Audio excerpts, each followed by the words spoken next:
Amados irmãos, graça e paz. Irmãos, toda primeira quarta-feira do mês, a gente fala de forma panorâmica acerca de um dos livros, de uma sequência que nós apresentamos logo no início, de leitura da Bíblia. Nós já falamos sobre 1 João, mostrando que o livro de 1 João é uma sinopse muito boa do cristianismo, está baseado em duas grandes colunas. Deus é luz, Deus é amor. E de uma forma simples, nós temos como atingir as principais demandas daquilo que significa ser cristão. Nós vimos o Evangelho de João, que fala de uma forma intimista, profunda, sobre Jesus Cristo. Vimos que precisávamos intensificar mais o conhecimento acerca do nosso Salvador. E nós vimos aqui os sinóticos, Mateus, Marcos e Lucas, na seguinte ordem. Primeiro lendo Marcos, depois lendo Mateus e Lucas. E de Lucas, a gente foi para Atos, onde nós vimos ali aspectos, sobretudo, daquilo que é da história da igreja e da ação do Espírito Santo do Senhor na vida da igreja primitiva e dos apóstolos. E a gente começou a ler as cartas de Paulo. Antes de ler as cartas de Paulo, eu falei para os irmãos que há uma organização na Bíblia. As cartas de Paulo, elas estão organizadas da maior para a menor. Das cartas às igrejas, às cartas pessoais. Está organizado, sim, mas essa organização não prioriza a compreensão da teologia paulina. E a melhor forma que nós temos de compreender o crescimento da teologia de Paulo seria fazendo um roteiro baseado nas viagens missionárias. E, nesse sentido, a carta aos Gálatas, ela já foi apresentada aqui. Por quê? Gálatas está diretamente relacionado ao livro de Atos, no capítulo 15. E hoje nós vamos ver 1 Tessalonicenses, que é uma das cartas mais antigas de Paulo também. E 1 Tessalonicenses está ligada diretamente a Atos 16 e 17. Então, irmãos, nesse sentido, inclusive, não tem como negar, é uma carta de Paulo por evidência interna. Logo no primeiro versículo diz que é Paulo que está escrevendo, que é a carta de autoria dele. Escrevendo, não, é possível que em algumas cartas ele utilize pessoas específicas para manuais, mas nesse caso aí, ele, Silvano e Timóteo, Silvano que é Lucas, encabeçam aí essa carta. Ele, muito provavelmente, é o mentor dessa carta. E o destino é a igreja em Tessalônica, a atual Salônica, a capital da província romana da Macedônia, e todos os crentes em todo lugar. E ela foi escrita entre 50 a 51 da cidade de Corinto.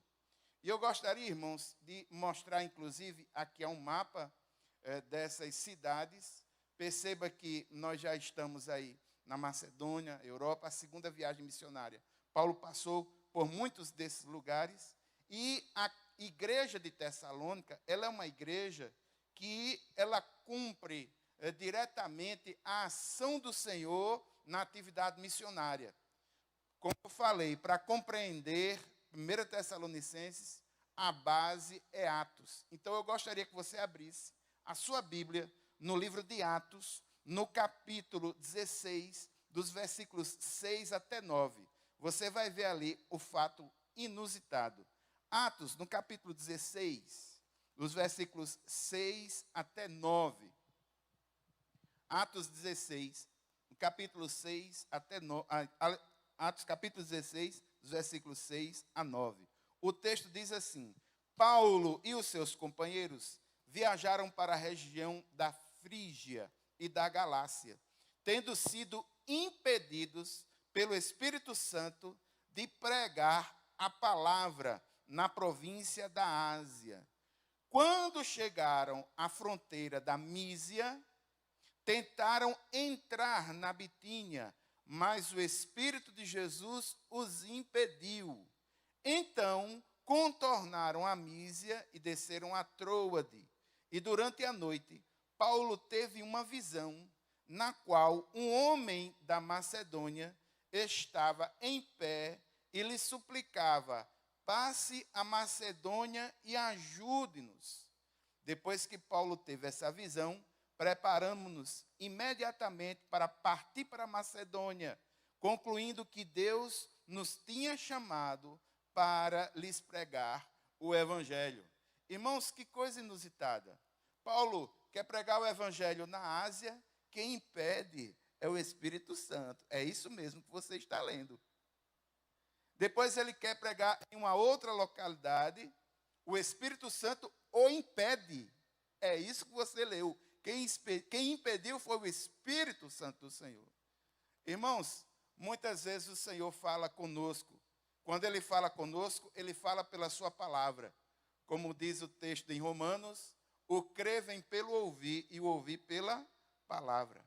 O Espírito Santo do Senhor fala conosco em nossa alma, confirmando convicções dessa palavra e conversando interiormente conosco. E pela oração, nós podemos muitas vezes ouvir de forma maravilhosa o Espírito Santo do Senhor falando a nossa alma pelos textos da palavra. Mas eu gostaria de mostrar aos irmãos uma coisa interessante. É que muitas vezes o Senhor utiliza as circunstâncias da vida para falar conosco. Veja que Paulo queria pregar em um lugar, o Espírito impediu. Paulo quis pregar em outro lugar, o Espírito impediu. Aí Paulo, epa, tem alguma coisa. Então, irmãos, em um momento específico de Paulo, quando, muito provavelmente, depois de um momento de oração, o Senhor revela a ele que a vontade que o Senhor tinha para a vida de Paulo é que ele passasse a Macedônia. Aí você olha para mim e diz: pastor, o que é que eu tenho a ver com isso? Sabe o que é, irmãos? Muitas vezes nós tomamos decisões em nossas vidas e não consultamos ao Senhor. Em determinados momentos nós vamos para um lado, o Espírito Santo de Deus já impediu, a porta está fechada.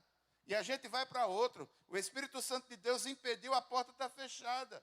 Isso é um momento, irmãos, que muitas vezes o Senhor quer que nós nos ajoelhemos, que busquemos a Ele, para que Ele possa revelar a nós a que vontade, qual é o próximo passo, onde nós devemos ir, o que nós devemos fazer. O Senhor fala pelas circunstâncias, e muitas vezes nós vivemos como alienados, recebendo portada na cara, aqui e ali, portas fechadas, e não paramos para ouvir o Senhor, que muitas vezes através dessa porta quer dizer: pare, eu quero falar com você, eu quero falar com você. E esse foi o contexto. E a igreja em Tessalônica, ela tem uma fundação. Eu gostaria que você abrisse agora, ainda no livro de Atos, no capítulo 17, dos versículos 1 a 9. Paulo, irmãos, foi fiel àquilo que o Senhor havia lhe dito. O Senhor diz a Paulo, através de uma visão, um homem da Macedônia, dizendo: passa e vem aqui para a gente. Vem para cá, Paulo. Vem para cá. E Paulo é fiel àquilo que o Senhor lhe passa, por quanto vontade. E a fidelidade de Paulo é cumprida, e aqui a gente vê em Atos 17, a igreja em Tessalônica, ela sendo fundada. Você só vai entender essa carta se você ler Atos 17, dos versículos 1 a 9. O texto diz assim: tendo passado por Anfípolis, olha o mapinha, está aí, ó. Tendo passado por Anfípolis e Apolônia, chegaram a Tessalônica, onde havia uma sinagoga judaica. Segundo o seu costume, Paulo foi à sinagoga e por 3 sábados discutiu com eles, com base nas Escrituras, explicando e provando que o Cristo deveria sofrer e ressuscitar dentre os mortos. E dizia: esse Jesus que proclamo é o Cristo, ungido, o Messias. Versículo 4. Alguns dos judeus foram persuadidos e se uniram a Paulo e Silas, bem como muitos gregos tementes a Deus e não poucas mulheres de alta posição. Mas como o evangelho está sendo implementado, Satanás não brinca de Satanás. Ele leva a função dele a sério, que é matar, roubar e destruir. E o que é que vai acontecer? Inimigos vão se levantar contra Paulo. A partir do versículo 5. Mas os judeus ficaram com inveja, reuniram alguns homens perversos dentre os desocupados e com a multidão iniciaram um tumulto na cidade. Invadiram a casa de Jason em busca de Paulo e Silas, a fim de trazê-los para o meio da multidão. Contudo, não os achando, arrastaram Jason e alguns outros irmãos para diante dos oficiais da cidade, gritando: esses homens que têm causado alvoroço por todo o mundo agora chegaram aqui. E Jason os recebeu em sua casa. Todos eles estão agindo contra os decretos de César, dizendo que existe um outro rei chamado Jesus. Ouvindo isso, a multidão e os oficiais da cidade ficaram agitados. Então receberam de Jason e dos outros a fiança estipulada e os soltaram. Veja que os inimigos de Cristo se levantam. Paulo mostra a sua fidelidade, prega o evangelho. No versículo 4 mostra que existem frutos. Muitas pessoas têm o seu encontro real, pessoal, com o Senhor Jesus, dentre os judeus, dentre os gentios, e o texto diz, dentre mulheres de alta posição. E os inimigos se levantam contra essa igreja. É uma igreja que nasce num contexto muito turbulento de perseguição, mas ela nasce. Ela nasce no contexto de perseguição, mas ela nasce. Irmãos, entendam uma coisa. Tem muita coisa que dá certo na nossa vida e que Deus simplesmente permitiu que acontecesse. E tem muita coisa que dá trabalho e que Deus está aí. Não meça a vontade de Deus na sua vida só porque as coisas estão indo fácil demais. Tem muita gente que pensa assim, não, Deus está abrindo a porta, não vai ter dificuldade nenhuma, vai dar tudo certo, vai dar tudo bem, vai encaixar tudo certinho, não vai faltar nada, todo mundo vai respeitar, e aqui não foi assim. Perceba que o Senhor chama Paulo para a Macedônia, Paulo vai até a Macedônia, vai até Tessalônica, todo esse circuito da segunda viagem missionária, vai na principal cidade da Macedônia, chega lá, fala do evangelho, e a igreja está num contexto fortíssimo de perseguição. Mas pastor, não poderia ter dado tudo certo, tal? E Deus, não, meu irmão. Em determinados momentos, o Senhor nos faz com que nós passemos por dificuldades, adversidades e grandes lutas. O fato é, Ele está ao nosso lado. Ele não diz que nunca haveríamos de passar por essas coisas. E aqui, irmãos, nasce a igreja de Tessalônica e Paulo escreve a essa igreja. E aqui, uma coisa muito interessante, é porque essa igreja, ela era imatura, era nova. Quando Paulo saiu de Tessalônica, sob um clima de intensa perseguição, ele ficou preocupado com o futuro da igreja e não descansou o coração enquanto não se encontrou com Timóteo em Atenas e soube que aqueles irmãos lá de Tessalônica, que estavam em confusão, eles conseguiram permanecer firmes na fé. As notícias trazidas por Timóteo sinalizavam também algumas inquietações, e Paulo escreve a carta de 1 Tessalonicenses para corrigir essas inquietações e alguns problemas, sobretudo teológicos, que os irmãos estavam passando em função das perseguições que eles estavam sofrendo. Paulo escreve para mostrar a eles, e algumas questões importantes, os problemas que ele passavam, que havia confusão acerca do destino dos crentes na hora da morte. Por quê? Muitos crentes estavam morrendo. E os crentes maduros na fé estavam se perguntando, esses crentes que estão morrendo nessa perseguição, nessas coisas que estamos sofrendo, eles vão para onde? o que é que vai acontecer com eles. Segunda coisa que eles estavam vivendo é que havia uma forte tendência de desprezar as autoridades, os líderes. E ele vai falar sobre a importância dele, porquanto apóstolo, dizendo que o seu apostolado tem motivações genuínas. Ou seja, Paulo defende o seu apostolado. Outra coisa, havia uma tendência a que esses irmãos recaíssem em algum tipo de imoralidade. Por quê? Porque a cultura grega é uma cultura pagã. E todas as igrejas que se instalam em locais cujas culturas são muito pagãs, são muito mundanas, de uma forma ou de outra, sofre as influências desses mundanismos e paganismos. Outra coisa, e aqui a quarta, havia um grupo que resistia ao apostolado de Paulo e outros que acusavam Paulo de ser um ditador. E ele vai mostrar que as motivações que ele tem com o grupo em Tessalônica vêm do coração. E ele se coloca dizendo, como uma mãe, eu tenho vocês como meus filhos. E alguns pequenos sinais de divisão na igreja.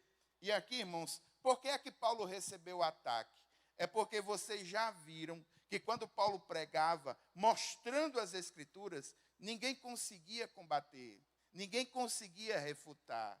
E aqui tem uma coisa que faz parte do contexto humano. Quando as pessoas não conseguem vencer as ideias, elas começam a descredibilizar a pessoa que está falando. E isso aconteceu com Paulo. Quando Paulo pregava o Evangelho, quando Paulo, pelas Escrituras, mostrava que Jesus era o Cristo, e não tinha como eles responderem, para combater Paulo, eles começaram a combater a pessoa de Paulo, dizendo que, como apóstolo, ele não era um apóstolo genuíno. E o que é pior, como apóstolo, as motivações dele não eram motivações genuínas. A carta, irmãos, tem um ponto principal. E todas as canções que foram cantadas nesse último momento têm a ver com o ponto principal. Sabe o que era? Essa carta é uma carta que a gente pode dizer da escatologia de Paulo. Contém textos sobre o arrebatamento da igreja, textos sobre a volta de Cristo e a chamada escatologia individual. O que é isso? Quando alguém morre, o que ocorre? E Paulo, aqui, essa carta vai nos mostrar, através dele, como era uma igreja no primeiro século, na década de 50, ela uma igreja imatura, zelosa, mas imatura, e nós vamos ver características do ministério de Paulo que são fantásticos. O principal tema dessa carta, ela foi escrita para encorajar os crentes a permanecer fiéis, a viver piedosamente até a volta de Cristo em seu arrebatamento da igreja. Quando os mortos em Cristo ressuscitarão, os vivos serão transformados e Deus terminará a sua obra de salvação e santificação neles. Se você está com 1 Tessalonicenses aberta, se você veio com lápis, o versículo que resume toda a carta é 1 Tessalonicenses capítulo 4, versículo 14. O texto diz assim: se cremos que Jesus morreu e ressurgiu, cremos também que Deus trará, mediante Jesus e juntamente com ele, aqueles que nele dormiram. Irmãos, a palavra dormiram é um eufemismo. Dormir aí significa morrer. As pessoas que morreram com Cristo virá com o Senhor. E aí o momento do arrebatamento. A igreja, aqueles que estiverem vivos, vão ser arrebatados e se unirão com aqueles que morreram com Cristo. Amém? O contexto é o seguinte, e essa é a grande mensagem. Nós precisamos permanecer fiéis, diligentes, atentos, vivendo vidas piedosas e estando sempre prontos para a vinda do Senhor. É uma carta que fala de fidelidade, fala de trabalho, de atenção, de piedade, de prontidão. Percebe-se nitidamente os três eixos a questão da perseguição. Apesar de serem perseguidos, os tessalônicos progrediram. E aqui, meu irmão, eu gostaria de que você acalmasse o seu coração. A igreja do Senhor Jesus, ela não é perseguida só nesse momento, não. Ela vem sendo perseguida há muito tempo. Ela sempre será perseguida. Mas o Senhor está conosco. O Deus de Jacó é o nosso refúgio. Ela pode ser perseguida, sim, mas ela não deixará de prosperar. Segunda coisa sobre a volta de Cristo aí, essa vinda, irmãos, ela é inesperada. Desconfie de todo aquele teólogo que tenta colocar uma data, um ano, uma década, o que for específica, dizendo Jesus vai voltar nesse ano, Jesus vai voltar nesse dia. Esqueça isso, isso é heresia. Por mais que bem feita, por mais que recheada de aparentes textos bíblicos, por mais que o raciocínio seja até bom, mas entenda, é o Senhor quem manda, e Ele vai fazer isso quando Ele quiser. Nós é quem precisamos estar preparados para encontrarmos com Ele. Terceiro ponto, vida cristã. Essa carta, ela tem um plano de ação. Enquanto Jesus não voltar, o que é que nós, como crentes, poderemos fazer? Abra sua Bíblia em 1 Tessalonicenses, no capítulo 1. Primeiro bloco que eu gostaria de ler com os irmãos. No capítulo 1 de 1 Tessalonicenses, nós temos aqui características de uma igreja fantástica, saudável. O texto diz assim, no capítulo 1, dos versículos 1 a 3. Paulo, Silvano e Timóteo, a igreja dos Tessalonicenses, em um Deus Pai e no Senhor Jesus Cristo. A vocês, graça e paz da parte de Deus e de nosso Senhor Jesus Cristo. Paulo não está sozinho, a sua celebração é fantástica e sempre, na maioria das cartas, ele celebra assim, graça e paz. Isso é uma grande lição, porque a graça vem primeiro, a paz vem depois, é consequência. Nós só temos paz quando a graça do Senhor nos alcança. E ele vem dizendo aqui que ele dá graças a Deus pelo povo de Tessalônica. Versículos 2 e 3. O texto diz: sempre damos graças a Deus por todos vocês, mencionando-os em nossas orações. Lembramos-nos continuamente, diante de nosso Deus e Pai, o que vocês têm demonstrado. O que é que eles têm demonstrado? 3 coisas. O trabalho que resulta da fé, o esforço motivado pelo amor e a perseverança proveniente da esperança em nosso Senhor Jesus Cristo. Paulo está feliz. Ele recebeu informações e ele dá marcas aqui iniciais de uma igreja que é espiritualmente saudável. Em todo o capítulo 1, nós temos características de uma igreja que é espiritualmente saudável. Essa igreja é uma igreja ativa, perceba que é uma fé operosa, os irmãos nutrem amor uns pelos outros, a esperança que está no coração deles é a volta do Senhor Jesus. Ela é uma igreja que foi eleita, versículo 4 vai falar sobre isso, ela é uma igreja que dá o exemplo. Ela dá o exemplo a ponto de Paulo reconhecer que essa igreja é um modelo. Veja o versículo 7, capítulo 1, versículo 7, o texto diz: assim, tornaram-se modelo para todos os crentes que estão na Macedônia e na Acaia. E ela é uma igreja, irmãos, evangelista. Ela não está parada, ela está em ação. Versículo 8. Porque partindo de vocês, propagou-se a mensagem do Senhor na Macedônia e na Acaia. Não somente isto, mas também por toda parte tornou-se conhecida a fé que vocês têm em Deus. É uma igreja que propaga, que prega, que fala, que explica, ela tem expectativa da vida do Senhor no seu coração. É uma igreja que dá o exemplo, é uma igreja que foi eleita pelo Senhor e eles estão aí de cabeça erguida, mesmo tendo nascido em cima de muitas provações e de muitas lutas. Vá para o capítulo 2. No capítulo 2 vai falar sobre a interação que Paulo teve com esses irmãos em Tessalonicenses. Do versículo 1 até o versículo 12, Paulo vai falar sobre aspectos históricos do encontro que ele teve com os irmãos em Tessalonicenses. Mas eu gostaria de ressaltar, irmãos, dos versículos 13 até 16. Como foi que os irmãos de Tessalônica receberam o evangelho do Senhor Jesus pela vida de Paulo? Você está com sua Bíblia aberta?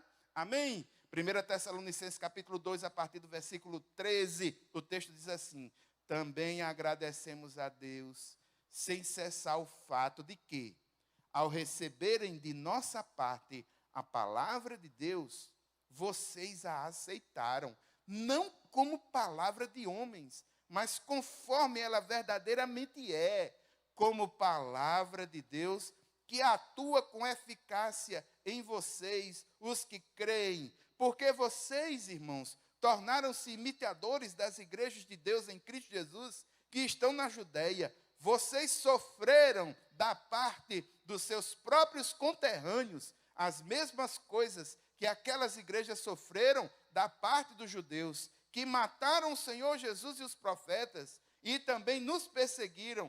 Eles desagradam a Deus e são hostis a todos, esforçando para nos impedir que falemos aos gentios e estes sejam salvos. Dessa forma, continuam acumulando seus pecados sobre eles. Sobre eles finalmente veio a ira.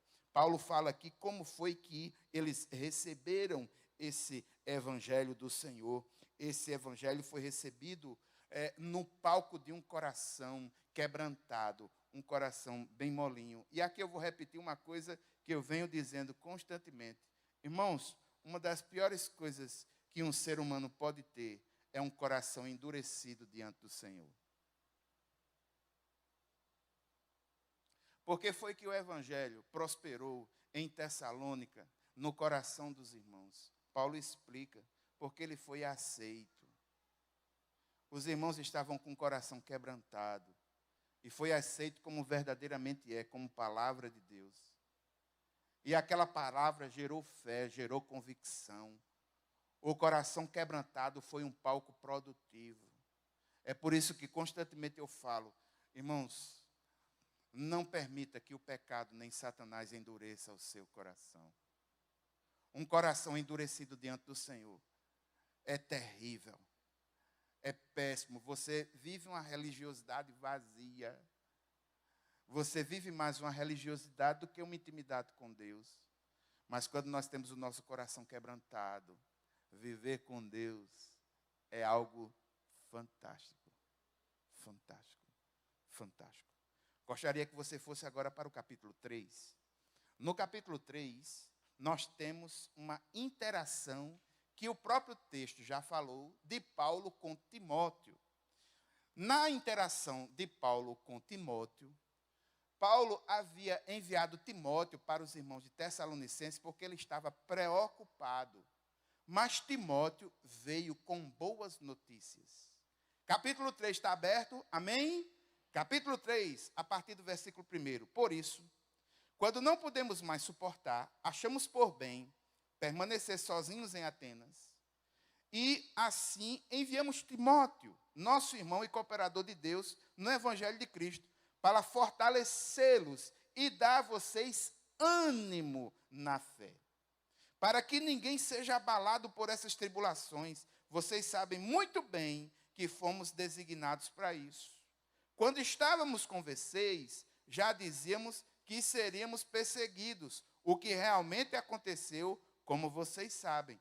Por essa razão, não suportando mais, enviei Timóteo para saber a respeito da fé que vocês têm, a fim de que o tentador não seduzisse, tornando inútil o nosso esforço. Olhe para mim um tantinho. Irmãos, veja o coração de Paulo, o amor que ele tem aos irmãos de Tessalônica. Ele está querendo ouvir notícias dos irmãos e manda Timóteo. Ele manda Timóteo. E quando Timóteo chega trazendo notícias, as notícias que Timóteo traz São informações que deixam o coração de Paulo alegre. Sabe por quê? Porque Paulo amava os Tessalonicenses. Paulo amava os Tessalonicenses. E aqui, irmãos, eu vou dizer uma coisa que é de um coração pastoral. Eu vou abrir o coração para os irmãos. Quando eu vim de Santa Rita para morar aqui em João Pessoa, depois de casado, eu vim num projeto de vida. Porque, e muitos aqui sabem do meu testemunho de vida, que eu não gosto muito da cidade onde nasci. Eu sou natural da cidade de Santa Rita e, por muito tempo, lá em Santa Rita, eu morei numa casa que era perto do mercado público e ao lado tinha um lixo. E o referencial na minha infância e adolescência foi a casa que era no centro da cidade, linda, grande, mas era de lado do lixo. E aquilo me marcava muito negativamente o meu coração. E toda a minha vida eu passei querendo fazer de um tudo para sair daquele lugar. Eu tinha uma pessoa que era próxima de mim, que chegou a ser vice-prefeito da cidade de Santa Rita. Para você ver como é que eu amava, assim, como o relacionamento que eu tinha com a cidade. Seu Zé Lins, eu cheguei para seu Zé Lins e disse, seu Zé Lins, sabe qual é o problema de Santa Rita? E o câncer? É porque o câncer, se você deixar, ele se desenvolve. E Santa Rita não se desenvolve de jeito nenhum. Esse era o ânimo que eu tinha em relação a essa cidade. Eu sempre lutei, fiz de um tudo para morar ali, para não morar ali, para sair dali. Só, irmãos, que nesses altos e baixos que o Senhor nos faz andar, depois de ter pastoreado a congregação dessa igreja em Campina Grande, e já estando aqui auxiliando o pastor Tomás, um grupo de irmãos lá de Santa Rita veio aqui para conversar com o pastor Tomás para que a igreja desse um apoio a uma congregação lá em Santa Rita, porque lá havia uma igreja que o pastor dessa igreja, na época, tinha tido um relacionamento extraconjugal com uma de suas ovelhas e foi um destroço na comunidade e gerou muitos problemas. E alguns irmãos saíram de lá com o coração totalmente destruído, vieram aqui conversaram com o pastor, conversaram comigo.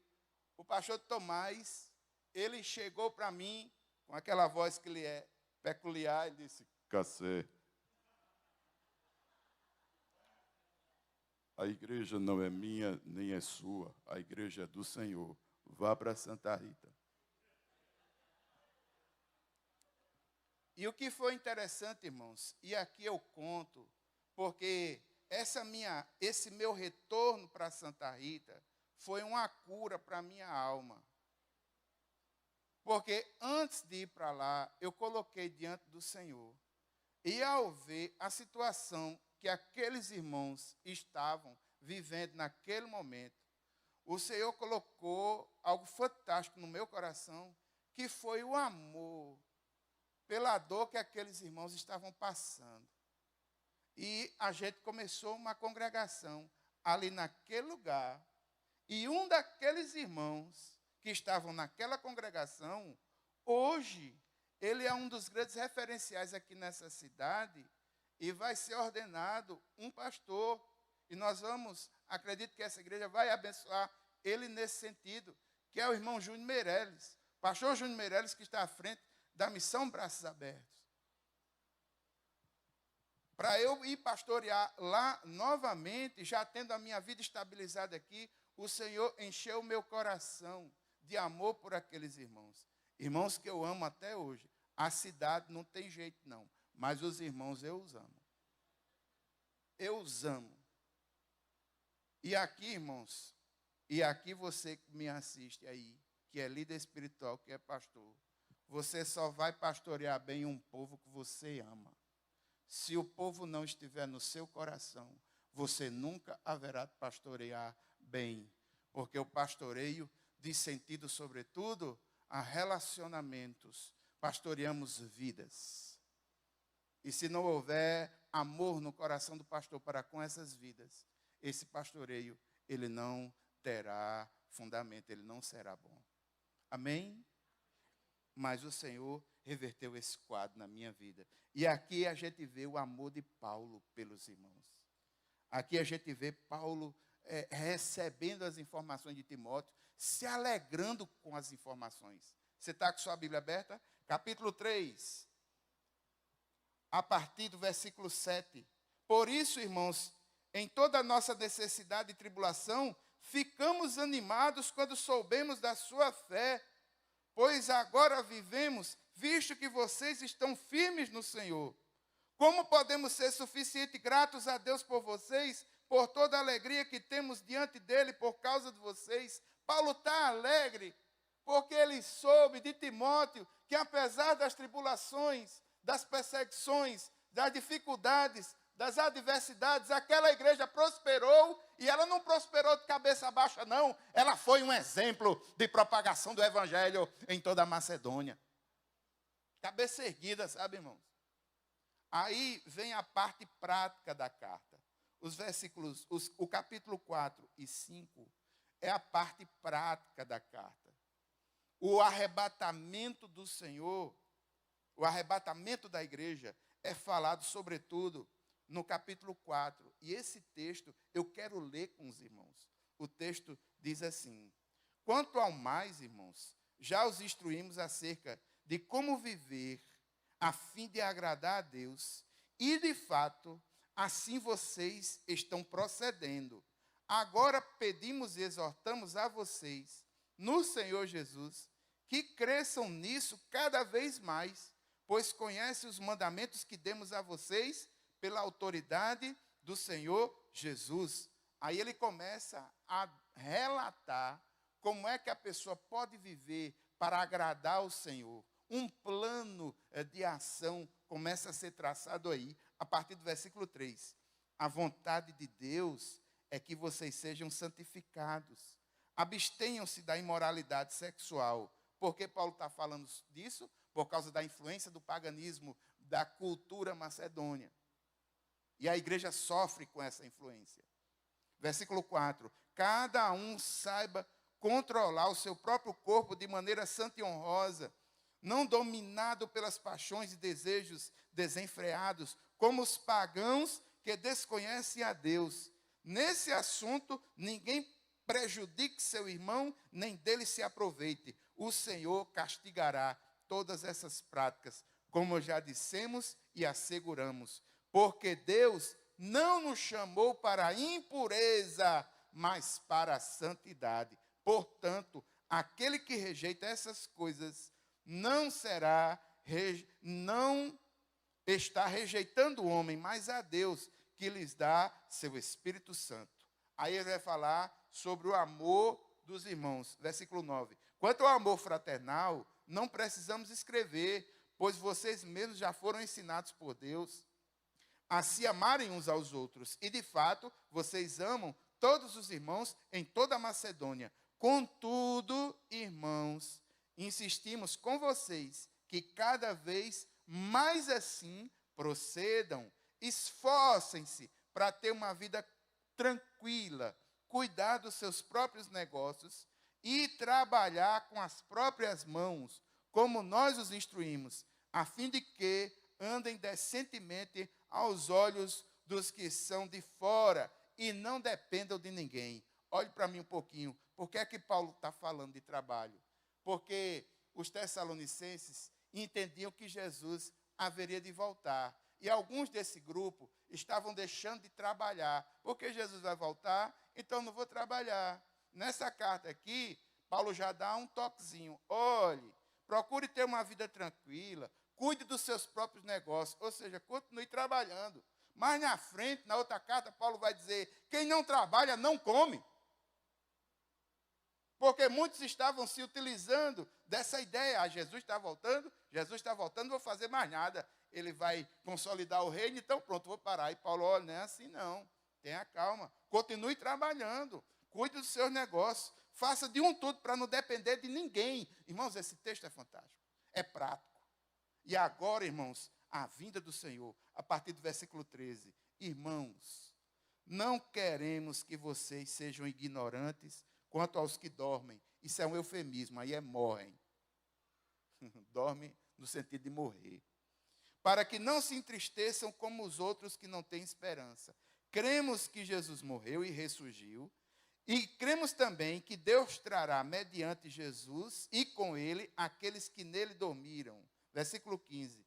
Dizemos a vocês, pela palavra do Senhor, que nós, os que estivermos vivos, os que ficarmos até a vinda do Senhor, certamente não precederemos os que dormem, pois dada a ordem, com a voz de arcanjo e o ressoar da trombeta de Deus, o próprio Senhor descerá dos céus, e os mortos em Cristo ressuscitarão primeiro.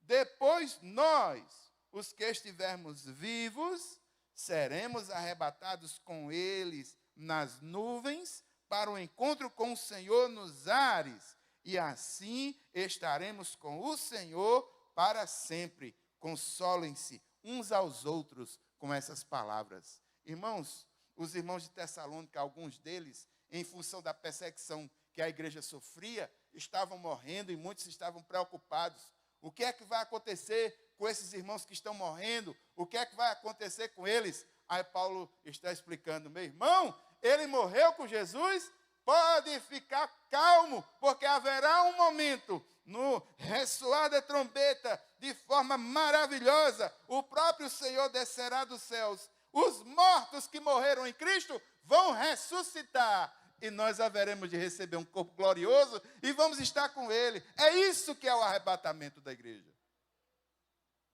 E é nisso, irmãos, que nós cremos, muito embora no corpo da igreja ainda exista, já existe um grupo de irmãos que não creem mais que o Senhor Jesus haverá de voltar, porque essa mensagem é muito antiga. Paulo escreveu essa carta no século I.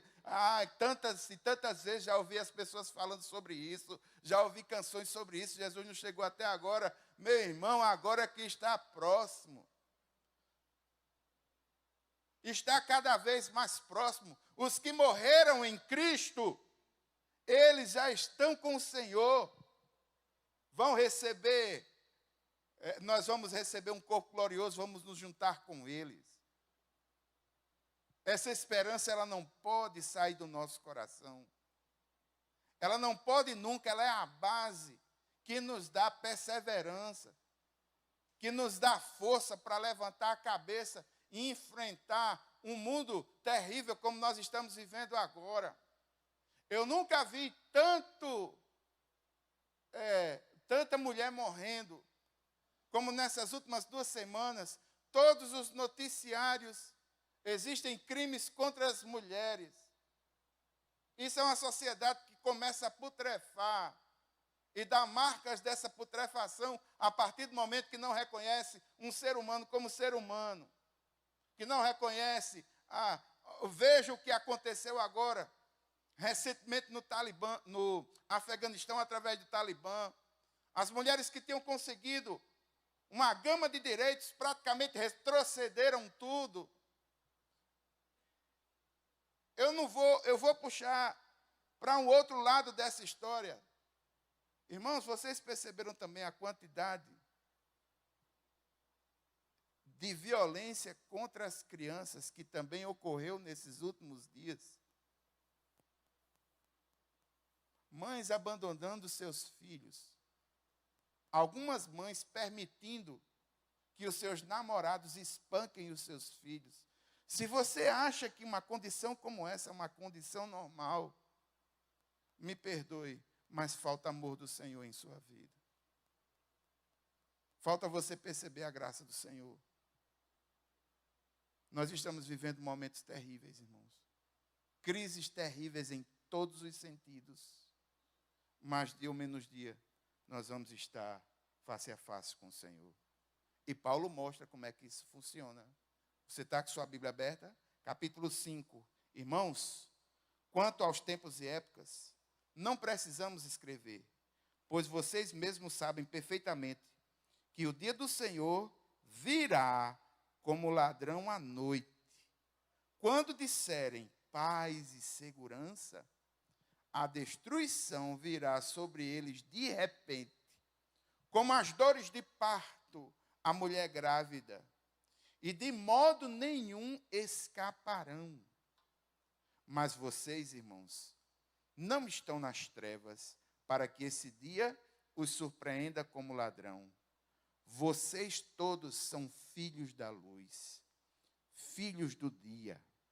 Não somos da noite nem das trevas. Portanto, não durmamos como os demais, mas estejamos atentos e sejamos sóbrios.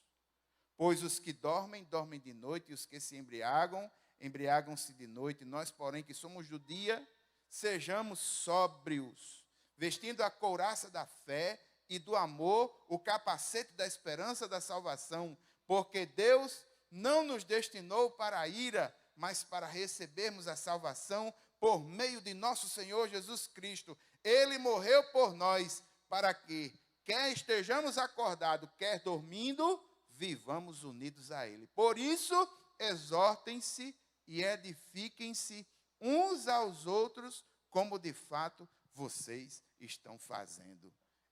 Nós precisamos estar preparados, precisamos estar vigilantes. Nós precisamos, irmãos, ter uma vida produtiva, uma vida útil.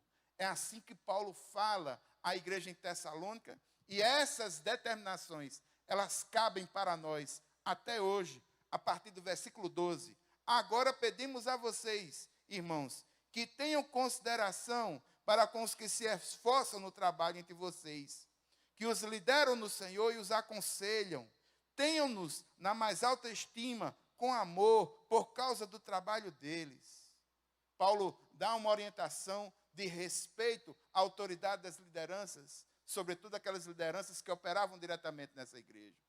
E ele segue dizendo: vivam em paz uns com os outros. Olha que coisa fantástica. Paz, paz. Versículo 14. Exortamos vocês, irmãos, a que advirtam os ociosos, confortem os desanimados, auxiliem os fracos, sejam pacientes para com todos. Tenham cuidado para que ninguém retribua o mal com o mal, mas sejam sempre bondosos, uns para com os outros e para com todos. Alegrem-se sempre, orem continuamente, deem graças em todas as circunstâncias, pois esta é a vontade de Deus para vocês em Cristo Jesus. Não apaguem o Espírito, versículo 19, não apaguem o Espírito, ou seja, não viva a sua vida de forma mundana, como se o Espírito Santo do Senhor não existisse. Versículo 20, não tratem com desprezo as profecias, mas ponham à prova todas as coisas e fiquem com o que é bom, afaste de toda forma de mal. Que o próprio Deus de paz os santifique inteiramente, que todo espírito, alma e corpo de vocês sejam preservados irrepreensíveis na vinda do nosso Senhor Jesus Cristo. Aquele que chama, Ele é fiel e fará tudo isso. Aí no final, Paulo pede oração por si mesmo. Ele saúda os irmãos com um beijo santo. E no versículo 17, ele diz uma coisa que eu acabei de fazer. No versículo 27, capítulo 5, versículo 27. Diante do Senhor, encarrego vocês de lerem esta carta a todos os irmãos. A graça do nosso Senhor Jesus Cristo esteja com vocês. Amém. 1 Tessalonicenses. Enquanto o Senhor Jesus não voltar, o que é que eu vou fazer? Viva de forma piedosa. Busque ao Senhor. Esteja sempre preparado. Olhe para o seu irmão ao lado e diga assim: vigia, vaso. E eu gostaria, irmãos, de concluir essa mensagem pedindo a que os irmãos fiquem em pé para a gente encerrar com uma oração. Gostaria de orar, irmãos, pela nossa vida, para que nós possamos despertar a ter disciplina em buscar o Senhor. Santificação é um processo. É um processo em que nós nos unimos com o Espírito Santo de Deus, para que as mundanidades e o pecado saiam da nossa alma, no dia a dia, na vida prática. Isso não é fácil. Paulo levantou-se para ir a Tessalônica, cumprir a vontade do Senhor. Inimigos se levantaram. Se você se levantar para fazer a vontade do Senhor, é possível que exércitos se levantem contra você. Mas louvado seja o nome do Senhor. Maior é o que está em você do que o que está no mundo lá fora. Segunda coisa, irmãos, esperança da volta de Jesus que traz perseverança. Uma vez eu vi uma crítica de uma pessoa muito assim, era um professor da universidade, de um curso que fiz. Ele disse: vocês cristãos são muito engraçados. Tudo vocês colocam na vinda do Senhor, na vinda do Senhor, na vinda do Senhor, e se esquece do mundo aqui agora, das pessoas que estão passando necessidade. Vocês colocam a cabeça no futuro e se esquecem do presente. Essa foi a crítica que esse professor me fez. Eu disse: professor, me perdoe, mas o evangelho não é assim, não. Eu só estou de cabeça erguida porque eu sei que um dia eu vou ver o Senhor face a face. A piedade que hoje eu exerço, se porventura eu tenho exercido, é feita debaixo da graça do Senhor. A gente não faz, irmãos, por mérito nosso, para que a gente tenha algum pontinho lá na lista do Senhor, no checklist dele, a gente consiga mais pontos, porque eu sou bonzinho, porque somos bonzinhos, não. A nossa vida piedosa, de intimidade, ela ocorre no palco da ação do Espírito Santo de Deus em nossa vida. É por isso que é bom que você tenha um coração quebrantado diante do Senhor, porque coração duro não alcança isso.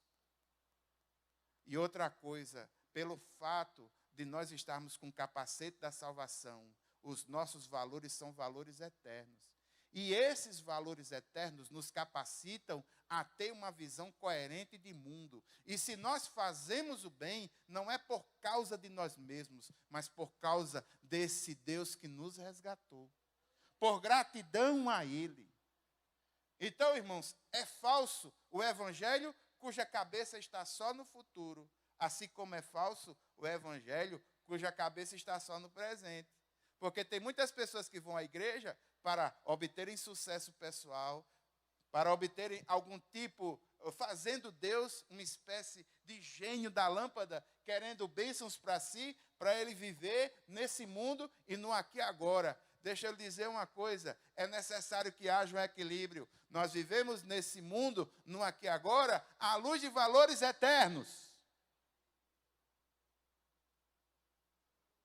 E esses valores eternos precisam fazer parte da minha cosmovisão e a minha atitude deve refletir esses valores no dia a dia.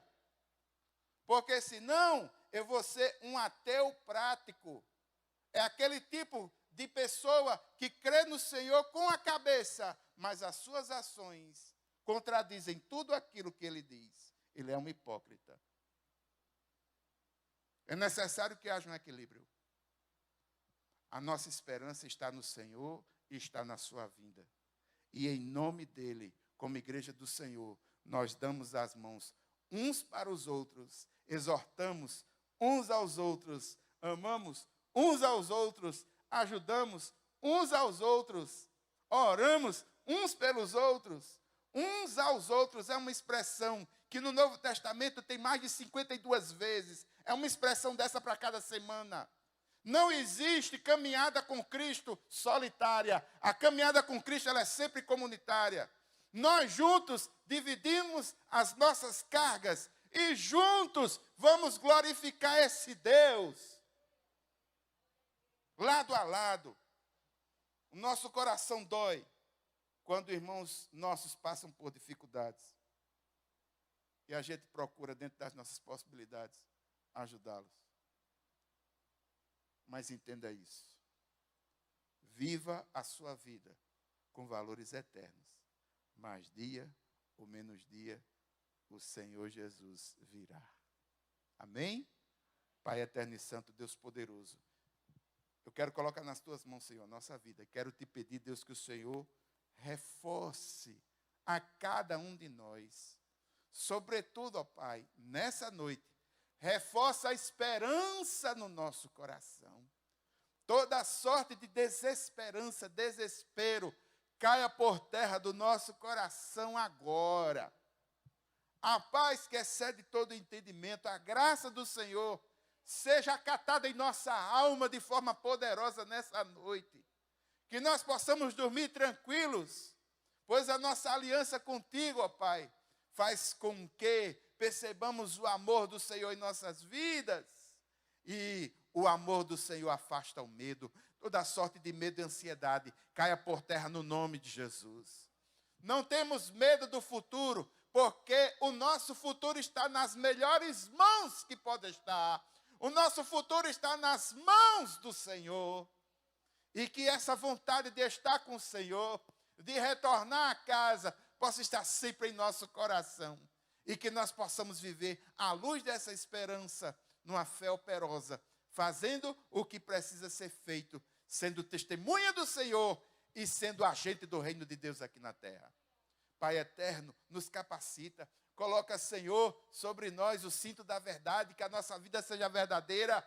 Meu Deus, meu Pai, coloca sobre nós a couraça da justiça. Foi o Senhor quem nos justificou. Pai, nos faz andar calçados com o evangelho da paz. Que haja paz onde nós passarmos. Que haja paz em nossos lares. Que haja paz nessa igreja. Que haja paz em nossos corações. Pai, coloca o capacete da salvação, que nós possamos agir de acordo com os valores eternos.